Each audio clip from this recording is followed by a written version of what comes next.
Welcome, everyone. Thank you for joining us for today's Appraisal Buzzcast. I'm Jim Morrison, and with me, as always, is our host, Hal Humphreys. Hey, Hal, how are you doing? I'm doing great, Jim. How are you? I'm doing fabulous. We're really excited about some of the things that we have going on right now. We ran into this next guest at Valuation Expo, but let me bring him on and introduce him. This is Joshua Stevens. Welcome, Joshua. What up, fam? Joshua, how you doing, man? Man, I am doing well here from the lovely state of Texas. Just, enjoying the heat, the last bit of, 100-degree weather before it cools off in November. You know, I'm from Tennessee, and we've got this long-term relationship with Texas. Mhm. One of our first governors was the first president of the Republic of Texas, famously Davy Crockett. The whole Alamo crew. I don't remember how many Tennesseans were buried at the Alamo, but it's not a small number. We've got a long history with Texas, so glad to have you here. Joshua, at Valuation Expo, there's a lot going on, and I've got a lot of things happening, and I've got to kind of keep myself in the right path. But I kept on seeing this pink hat and this guy with the pink hat on at this conference, and I'm like, I got to meet this dude. And the funny thing is, it goes back to my wife does a lot of work for public radio. And one of the rules in public radio interviews is find the guy with the weirdest hat, interview him. He's going to have something interesting to say. So do me a favor for the folks in the show that don't know who you are. Tell us a little bit about yourself, your background, how you got into this crazy business of appraisal, and kind of where you are. Yeah, no, for sure. Thank you so much for having me on here. They say that real recognizes real. And when I saw you on the stage with some tennis shoes on, I was like, okay, my brother from another mother. He's got some style, which I don't want to speak too negatively about the industry, but we're not known for having a lot of style as appraisers, in the industry. So there's that right off the bat.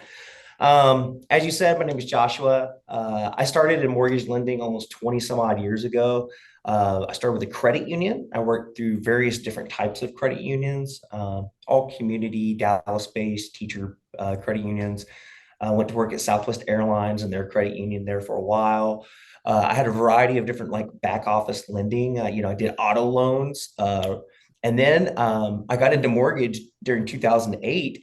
It was this super awesome opportunity for me where I got the opportunity to call people who were 60 days delinquent and kindly beg them to bring their money to the lending institution.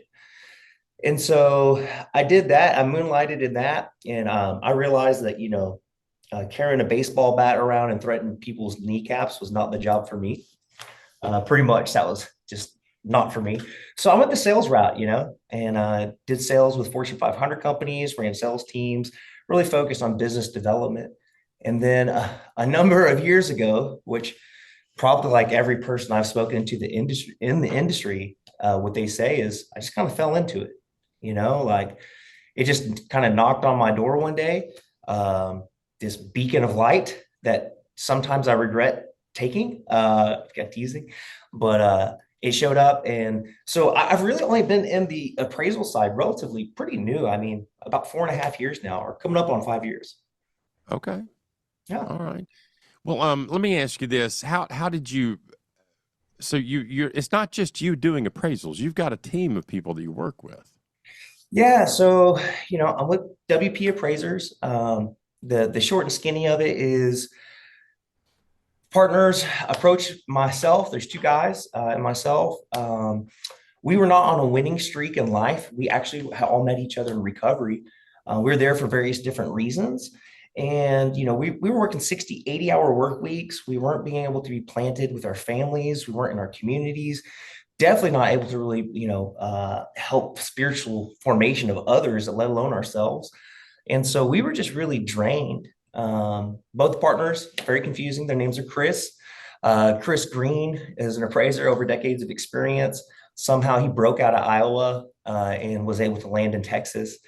And then the other Chris, Christopher Prey, he has an Amazon background. He's a CPA there, run business units, pretty much ran Woot, if you're familiar with Woot.com. And again, my sales skills. And so we kind of dreamt something up on the back of a napkin, what that could potentially look like, and tried to identify where were the pain points in the industry that we knew about, because it was very limited at that time. And we tried to figure out how could we create a really incredible opportunity for people to have work-life balance, to be planted in their families, and to have a lucrative career, and to have training, and not just stop at being an appraiser, but like actual run business units and have teams. And so we've grown to a staff of 35 now, and we are all W-2, no contractors. We complete a few hundred appraisals every single week, all throughout North, Central, and now Southeast Texas. Okay, well, let's do this. I'm going to take a real quick break, and we're going to hear from one of our sponsors, and we'll be back, and I want to learn more about your business. Are you wondering how property insurance is changing in the wake of climate events and natural disasters? Need a primer on appraising religious properties? Want to learn how tech tools can streamline your workload? The Appraisal Institute's Trending Topics Thursdays webinar series is designed to help appraisers everywhere do their best work by keeping a pulse on industry trends, tools, and relevant skills. Join the Appraisal Institute as a member to gain access to our on-demand library of timely content featuring leading experts, or join us live for the next webinar. Live sessions are free to attend for members and non-members alike. Visit appraisalinstitute.org to explore the free webinar series.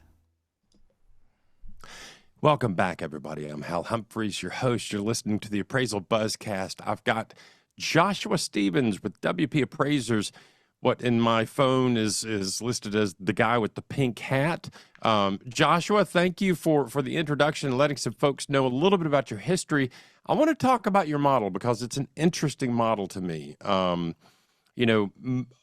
would say the overwhelming majority of appraisers on the residential side of things are solo practitioners or one or two, three people in an office working together, maybe sharing office space. You've got a staff of 35 people. Tell us a little bit more about that, and what are some of the reasons you feel that model works best? How That's a super loaded question, and we could spend 2 hours talking about it. So I really will try to give you the secret sauce. I think it comes down to a few things.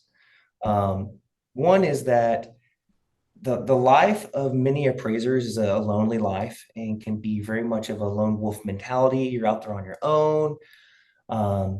Everything that you do, you're trying to get ahead of the next revision or the next thing. And so you're just a very defensive by nature and kind of the way that you do your business. And so we were like, okay, that's not good for our individual health. Like I said, we were in recovery. Being isolated was not good. So how could we create an atmosphere that people came into the office? So our teams are not remote. They don't, oftentimes when you hear staff appraisers in the industry, they're, still typing out reports in their underwear, which, hey, that's awesome. To each his own. For our model, we found that having a camaraderie and collective experience, and having people come into the office and sit with one another, that expedited a lot of the learning, the training, the development, and having this big knowledge base that we're able to build out. Because when we first started, it was just a dream. An appraiser with some trainees, right? No one even accepted trainees back then, or at least they said they didn't. And I had to spend a lot of time educating our lenders around what, the Freddie Mac guidelines are. I provided case studies. I had to educate them on, the inspecting with or without the supervisory appraiser present versus, the participation of an appraiser within a report, how those experience the work logs, and how to truly partner with each other. So we tried things that didn't work in the beginning. Trying to get people autonomous as fast as possible at the expense of quality, that would be a huge sacrificing thing. And so then we had to figure out, well, what are quality control methods, and what are, the parameters that we can put into place, and how do we do that? So I'm getting a little all over the place, but I would say that for us, it's all about people who want to appraise. They may not want to be out on their own or a solo entrepreneur or run a book of business. They could care less about accounts receivable. They just want to get paid for typing. And hey, that's great. That's awesome. Because in our model, it allows the flexibility for people to come and go. You take a golf day. Hey, awesome, you go for that. Like, we're not trying to create appraisal foie gras and like just sham, appraisals down people's throats, which I've heard of in the industry. Um, for us, again, it really comes down to like, how do we provide an awesome, lucrative opportunity where people can learn and grow and scale that's scalable. And so we've got a lot of internal things that we do to help scale that process. I love it. I love it. And I'm never, ever going to get the image of appraisal foie gras out of my mind. Thank you very much. Let's do this. I'm going to take a quick break. We're going to hear from another one of our commercial sponsors, and we will be right back. LIA Administrators and Insurance Services, serving valuation professionals since 1978. We provide E&O insurance with a commitment to superior customer service, outstanding liability education, and unmatched claim defense, benefiting over 10,000 real estate professionals nationwide. Explore our exclusive Appraiser liability education by Peter Christensen and cost-effective seminars designed to foster your growth. Our underwriters, with an average of 26 years of experience each, are dedicated to supporting appraisers. Visit liability.com to discover how LIA can safeguard your business. Welcome back, everybody. You're listening to the Appraisal Buzz. I'm your host, Hal Humphreys. I'm joined today by Joshua Stevens, WP Appraisals out in Texas. And we've been talking about their business model and how they kind of do things. Joshua, thank you again for taking the time to be here. Real quickly, I want to kind of wrap this up with your thoughts. You and I had the chance to talk just briefly at Val Expo. One of the things that thrills me recently about this industry is the new people coming into the business. For the longest time, and basically my entire career, my father was an appraiser. I came into it the old school way. But if you didn't have a family member in this business, it was really hard to get into, and most people didn't know anything about it. So right now, we've got the ADI, we've got PAREA, we've got some initiatives to bring new blood into this business, and I think that's really exciting for a number of reasons. But what are your thoughts on this next generation of appraisers, and how are you doing your training procedures different from other folks in the industry? Great question. I'll be super honest, I'm not sure how different they are. I haven't gone to, our team members, our colleagues over at RSTS, and sat with them or class. I have no idea, right? I don't know exactly how they do it.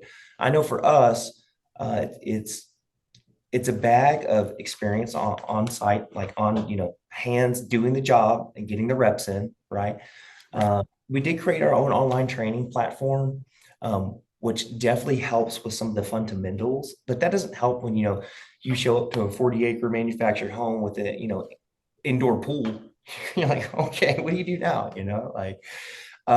So sitting with other appraisers, being in a pod, okay, we found that to be one of the most amazing formulative ways for appraisers to gather experience, for them to have people with varying levels of licensure and log hours of experience, for them to, just be able to bounce information off of each other really quickly.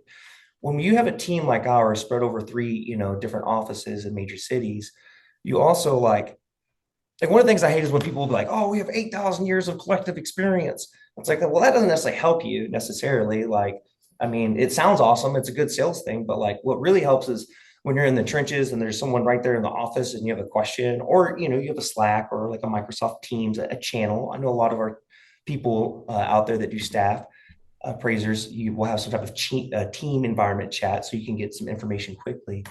But what it really comes down to, in my personal opinion, Hal, is appraising, although it's a data-driven thing, it's a people job. You're out there talking to people every single day.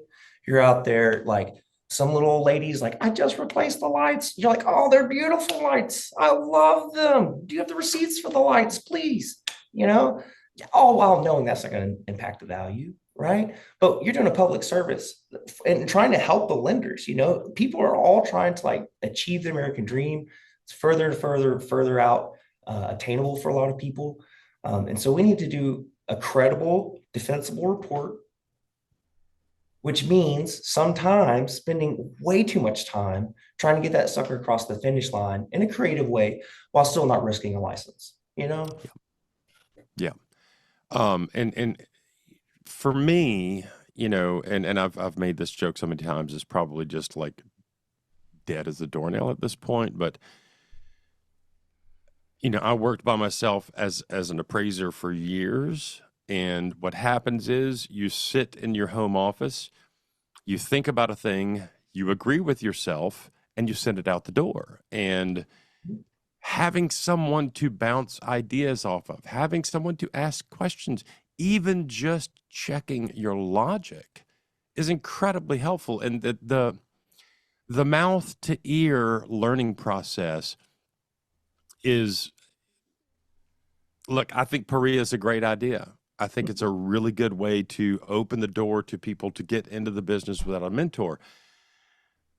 I've talked to several people who came into the business recently with a mentor, and they're asking about going back and taking Perea courses just to get some other experiences and some other ideas of theories and stuff like that. But I've also talked to people who went through Perea that are saying, I just need people to talk to. And I think that's incredibly important, is the ability to reach out to the person, in your case, in the office or cubicle next to you, to say, hey, I got this thing and I don't know what to do with it. So yeah, I love that. That's great. Now let me ask you this, because there's a lot of talk these days, and we did a thing with CoreLogic a couple of months ago where we taught an appraiser's guide to or appraisal inspections, and CoreLogic, the a la mode Total group, taught their scan to sketch, which I've been using Total for mobile for years. I like the software. I think it works pretty well. I have not tried scan to sketch until I was in the class, and I was literally blown away. It's such an easy tool to use. What do you think? Let me ask you this. How are you preparing younger folks for the infusion of new technology coming, and how are you getting old guys like me to adopt new technology? Yeah, so Skynet's going live. It's taking our jobs. It's all over. We should just run away from technology. I'm teasing. There's our approach has been to accept and embrace technology as much as possible, or get left in the wind, or dust. That's it. So we can either accept a change and figure things out. And so at our firm, we use a variety of different technology tools. We talked a little about this at Valuation Expo, but whether that's, Quick Source or Titan Analytics or Titan Drive, Spark, Synapse, even ALOS Appraiser Toolkit, I think it's like $40 a month. Holla. I mean, maybe you don't need it like every single assignment, on the residential, but like 20% of the time it comes in fire, as the younger ones here say. As far as, getting our appraisers with more wisdom to embrace technology, here's what I've learned, how they have wisdom for a reason, and that wisdom comes with efficiency a lot of times. And so we've got a guy that types the most in our entire, so we go to Mexico, we send them all to Mexico, them their spouses, for people that type X amount every year. He's one every year. He does not use the scan to sketch. He does it old fashioned. He's out there with his graph paper in the rain, getting smudged up, just getting after it, and he can still out type everyone. So I think the question is super great question, a little bit misguided. I think what it comes down to is efficiencies. How do we do the job and make it super efficient so we can do less work in a more credible, defensible way? Because we both know most of the reports, like these simple cookie cutter ones, AVMs will, again, Skynet, they'll take over. Okay. And they'll take all those. And unless you're hooked up with, a new construction lender or something like that, who isn't that risky quite yet, then maybe you're going to get left in the dust. Yeah. The thing about technology is this, and let's look at social media for an example. So Facebook takes a while, but everybody's on Facebook. And then Google Plus comes out. With a lot of wisdom. The appraisers with a lot of wisdom are definitely on Facebook. Yeah. Well, I've been actually corporately told not to comment on Facebook ever again. But But Google Plus comes out with this brand new social media thing, and some people really got excited and adopted it, and it just kind of like it didn't last. And now Instagram, I say now, several years ago, Instagram comes out and it's starting to take the place of Facebook for a younger set, and the next thing's coming down the pike, and the next thing's coming down the pike. At the end of the day, there are going to be a lot of new technology tools introduced to us as appraisers as this is going to be the thing. I'm a fan of trying different tools and seeing what works, but they're not all going to land. And they might not, what works for one person may not work for another person. Absolutely. Like we try very hard to scale every process. So it's just like, this is the recipe, rinse and repeat. But it's far more nuanced that, everybody has their own type of learning, their own type of rate, so like different tools work for different people in different circumstances, right? But the problem is that it takes time to go and understand these technologies and how they work. That's one of the reasons why I think that, a place like Valuation Expo is super awesome, is because you can go spend a lot of money right up front and then get access to a lot of new technology all at one time. That way, it's like, yeah, maybe it's over a few days, but you can do that instead of going, a few weeks, of your time here trying to investigate this, investigate that. Because if you're a solo entrepreneur, independent fee appraiser, anything you're doing that's not typing a report, you're not making any money on it. It's eating into your margin, Yeah, no doubt. And I appreciate the shout out for Val Expo. And I will say this, I liked it so much I bought the company. My business partners, Jim McLeod and Brian Reynolds, and I, when we acquired Valuation Expo, I won't lie, I was a little bit trepidatious about the whole thing. But this past year, one appraiser from my home state came to his very first conference ever. And in the course of 2 days, he got 2 new pieces of software that he didn't know about that he now uses. And he also picked up 6 new clients. And while at the conference, he got 2 orders in from one of the AMCs in the house. And I know a lot of appraisers are like, AMCs are the devil.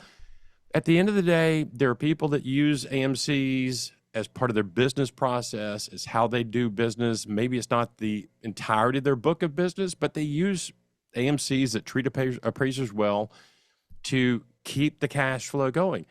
And look, that's okay. But to come to a conference and be exposed to lots of different tech, lots of different potential clients, direct lenders as well as AMCs, I think it's a really good use of your time. And like you said, Joshua, you spend some money in a couple of days and you've basically done 6 months worth of research in that really, compressed time. I mean, so that was in the last 3 years, that's the third one I went to. And what's awesome is like, if I'm honest with you, how the first couple of years, I was like, I'm just trying to fly under the radar. Like, I'm not really just here to listen and learn. What we're doing is our thing, just kind of see. And then I bought this pink hat. So clearly, it is what it is. We arrived. But some of the stuff that would be super great to see also is from like, different types of lenders and their panels, whether those are new construction people, whether those are hard money lenders, whether they're non-qualified or non-QM. I think that there's this idea as the appraisers that you have to work with the AMC or that you have to work with the Wells, a Chase. Those are all great institutions. A lot of my colleagues, they work there. I'm friends with them. Well, at least I think they're my friends. I don't know. But anyways, great organizations. However, they're not the only people to work for, especially if you're in a major market, I mean, we're blessed in that Texas is booming. And so you have a variety of different types of lenders, there's a lot of work out there, in the state, where you don't even have to go the traditional route, you don't have to do any lending work. You just sit around doing GPARs all day. Yep. I love it. Joshua, thank you again for taking the time to be here today. I appreciate you. I appreciate you taking the time, and I appreciate you being really forthright with us and sharing some personal stories about how you got into this business. Jim Morrison, do we have anything else we need to cover today? Yeah, before I let you all go, we have an anonymous appraiser question. For our listeners, they know these are questions from appraisers or lenders or realtors, or in this case, it's a homeowner. And they have a question that says, I own a home with a basement. Half the basement is considered a finished basement, the other half is not. I want to add a bedroom to the unfinished side, but was told without a window cannot be considered a bedroom when the property is appraised and we plan to sell. Is there anything I can or need to make sure this bedroom can be included in the appraised value? Filled in with concrete, start over. No, I'm kidding. I think there's a specific type of window. I think it rhymes with something like press. I don't know. I bet you Hal knows. An egress window, maybe. Yeah. Yeah. And what are the other things it needs? I wasn't even gonna go that route with it. Here's the thing. We're talking, all right, so number one, so in Tennessee, if you say something is a basement, them's fighting words, because a basement here is that half concrete block, half dirt thing underneath the kitchen where you've got this little bitty 28-inch wide door with steps that have a varying between 7 and 10-inch run and 7 to 10-inch rise, depending on the step. You're going to die if you try to go down to the. That's what a basement is here in Tennessee. Murder room in Texas for sure. Right. So the good thing about ANSI is we talk no longer about basements. We talk about below grade finished area. And where I was going to go with it, Joshua, is call it a bedroom, call it an office, call it whatever you want to. If it's finished and it's below grade and it has utility, then it has value. Mm-hmm. Yeah, similar like condition, to the rest of the house. Yep. For sure. So yeah. I wouldn't worry too much about calling it a bedroom or not.